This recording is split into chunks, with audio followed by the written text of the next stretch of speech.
నమస్తే, మీ ఎర్రంరెడ్డి తిరుపతి రెడ్డి. మొత్తానికి కోదండరాము అలీఖాన్ల శాసన మండలి సభ్యత్వం రద్దు చేస్తూ సుప్రీంకోర్టు ఏదైతే తీర్పిచ్చిందో అది చాలా గొప్ప పరిణామం. ఎందుకంటే ఈ రెండు ఎమ్మెల్సీ పోస్టులు యాక్చువల్గా అంతకుముందే దాసో శ్రవణ్ గారు, సత్యనారాయణ ఇద్దరిని కూడా రికమెండ్ చేస్తూ అప్పటి బీఆర్ఎస్ ప్రభుత్వం గవర్నర్ గారి దగ్గరికి పంపితే గవర్నర్ గారు ఈ ఇద్దరికి, దాసో శ్రవణ్ గారికి, సత్యనారాయణ గారికి ఇద్దరికి కూడా రాజకీయ నేపథ్యం ఉంది, వీరికి ఎలిజిబిలిటీ ఉందో లేదో అని తెలుసుకోవాలంటూ దాన్ని తాత్సారం చేస్తూ అట్నే ఆ ఫైల్ తొక్కి పెట్టడంతో అది అట్లాగే పెండింగ్ ఉండే.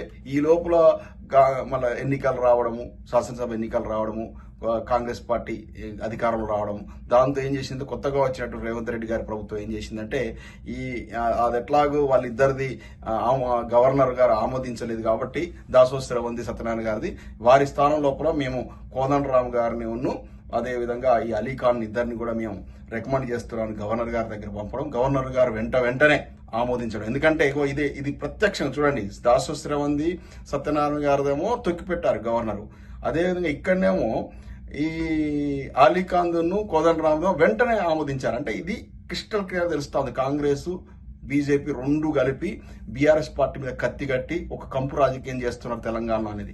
దేశవ్యాప్తంగా కాంగ్రెస్ బీజేపీ మేము బద్ధశత్రువులుగా బిహేవ్ చేస్తారు, కానీ తెలంగాణకు వచ్చేసరికి ఇద్దరు కలిసి పనిచేస్తున్నారు, బీజేపీ కాంగ్రెస్. చూడండి, ఇలా రేవంత్ రెడ్డి గారి మీద బండి సంజయ్, ధర్మపురి అతను అరవింద్, ఈ విధంగా రఘునందన్ రావు ఈగ వాళ్ళని ఎట్లేరు. అసలు కాంగ్రెస్ వాళ్ళు కూడా అంత ప్రేమ చూపించట్ల రేవంత్ రెడ్డి మీద, కానీ ఈ ముగ్గురు మాత్రం బ్రహ్మాండంగా రోజు పొద్దున్న లేస్తే ఆయనకు చుట్టూ ఒక రక్షణ వలయంగా తయారయ్యారు. అంటే ఇది ఒక కుమ్మక్కు, ఒక చెత్త రాజకీయం జరుగుతూ ఉంది తెలంగాణ లోపల. తెలంగాణకు ఒక రూపాయి ఫండ్స్ కూడా తీసుకురావట్లేరు సెంట్రల్ నుంచి. వీళ్ళు 8 మంది, వాళ్ళు 8 మంది ఎంపీలు, ఒక్క రూపాయి ఫండింగ్ కూడా రావట్లేదు. మొత్తం తెలంగాణను ఆర్థికంగా మొత్తం బలహీనపరిచారు. అందుకే ఆనాడు గొంతెత్తుకొని కేసీఆర్ గారు చెప్పారు, తెలంగాణకు శ్రీరామ రక్ష బీఆర్ఎస్ తోనే, తెలంగాణ కొట్లాడి తీసుకొచ్చినటువంటి మాతోనే తెలంగాణ న్యాయం జరుగుతుంది. అది చేసి చూపించిండ్రు గత 10 ఏళ్ల పాల లోపల. సో ఈ విధంగా ఈ రెండు పార్టీలు బీజేపీ కాంగ్రెస్ ఆడుతున్న చెత్త రాజకీయానికి ఇలా చెంప చెల్లు మనిమించేలా ఇలా సుప్రీంకోర్టు తీర్పిచ్చేసింది. ఇద్దరి మండలి సభ్యత్వాన్ని ఏదైతే రద్దు చేసిందో అది చాలా శుభపరిణామం. ఈ కోదండరామ్ అనేటోడు ఎంత చండాలంగా తయారైందంటే ఈయన పెద్ద నాయకునిగా ఊహించుకున్నాడు. కోదండరామ్ వల్ల తెలంగాణ రాష్ట్రానికి అంతా ఇంత నష్టం కాదు.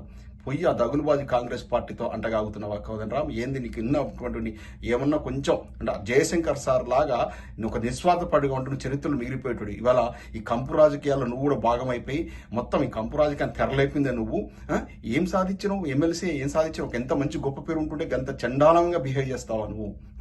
నువ్వు పెద్ద గొప్ప నాయకుడిని ఫీల్ అవుతున్నావా? చక్రం మన కచరం బండి కింద పోయేటప్పుడు కుక్క అనుకుంటుందట కదా, మొత్తం కచరం బండి నేనే మోస్తున్నా అనుకుంటుందట, దాని కింద నడుచుకుంటా, బండి కింద నడుచుకుంటా. అట్లా కేసీఆర్ అనేటువంటి ఒక గొప్ప ఉద్యమ నాయకుడి నీడలో ఎదిగినటువంటి ఒక అవతారం ఎత్తినటువంటి ఒక నాయకుడివి నువ్వు. అంతే తప్ప నువ్వు స్వయం ప్రకాశితం కాదు. ఎందుకంటే ప్రత్యక్ష ఎన్నికల్లో, మండల ఎన్నికల్లో నిలబడి తీన్మార్మల్ ఒక చెత్త క్యాండిడేట్ చేతిలో ఓడిపోతుంది. నువ్వేం గొప్ప నాయకుడివే, తీసుకుపోయి రేవంత్ రెడ్డి గారి కాళ్ళు పట్టుకుని ఎమ్మెల్సీ అయినావు. అంత అవసరమా? ఇవన్నీ పదవులు లేకుండా జయశంకర్ సార్ ఎంత ఎత్తులో ఉన్నాడు, అట్లా ఉండొచ్చు కదా. ఎందుకు నీకు పదవులు? ప్రజల కోసం కొట్లాడొచ్చు కదా. నోరు మూసుకున్నావు, మండలి ఎన్నికైనావు, సపరేట్ సైలెంట్ అయిపోయినావు. నిరుద్యోగుల కోసం కొట్లాడుతానవా, విద్యార్థుల కోసం ఫీజు కాలేజీలో మూతపడుతున్నావు, వాళ్ళ కోసం కొట్లాడుతానవా, ఎవరి కోసం కొట్లాడుతున్నావు నువ్వు? కాబట్టి నీలాంటి దగులుబాజీలను ఇవాళ సుప్రీంకోర్టు మీ యొక్క సభ్యత్వం రద్దు చేయడం అయితే చాలా శుభపరిణామం. ఈ తెలంగాణకు చాలా మంచి జరుగుతుంది. జై తెలంగాణ.